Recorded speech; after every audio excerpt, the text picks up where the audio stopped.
Welcome to my channel. আমার চ্যানেলে আপনাদের স্বাগত। আমার আজকের রেসিপি উপমা।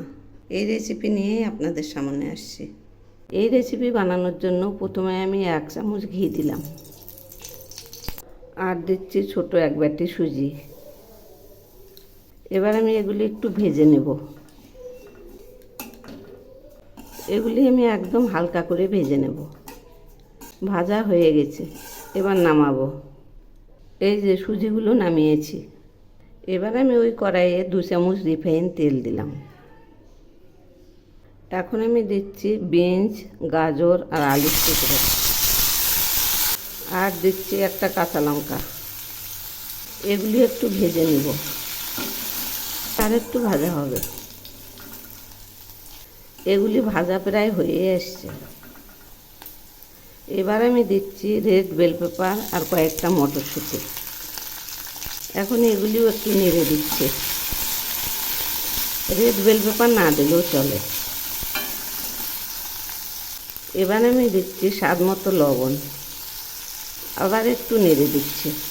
তো বন্ধুরা, আমার রেসিপি যদি আপনাদের ভালো লেগে থাকে তাহলে সাবস্ক্রাইব করে আমার পাশে থাকবেন। সবজিগুলো ভাজা হয়েছে, এখন আমি জল দিয়ে দিচ্ছি। এগুলি একটু একটু ফুটছে।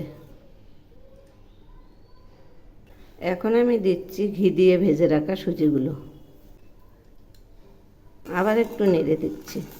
এগুলি এখন ঘন ঘন নাড়তে থাকবে।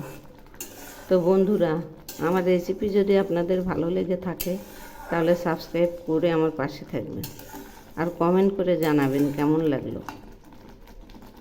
আবার একটু নেড়ে দিচ্ছি। এখন ঘন ঘন নাড়তে থাকবো। এগুলি আরেকটু হবে। সবজিগুলো তো ভাজতেই সেদ্ধ হয়ে গেছে। এখন এগুলি প্রায় হয়ে এসছে। রান্নাটা এখন হয়ে গেছে। এবার আমি নামাবো। এই যে রান্নাটা নামাচ্ছি, দেখুন কত সুন্দর হয়েছে। এভাবে একবার বানিয়ে খেয়ে দেখবেন, অসাধারণ টেস্ট।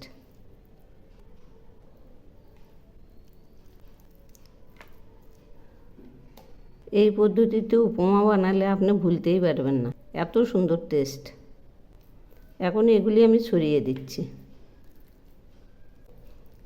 এই যে রান্নাটা নামিয়েছি, দেখুন কত সুন্দর হয়েছে। এভাবে ঝটপট বানিয়ে খেয়ে দেখবেন, অসাধারণ টেস্ট।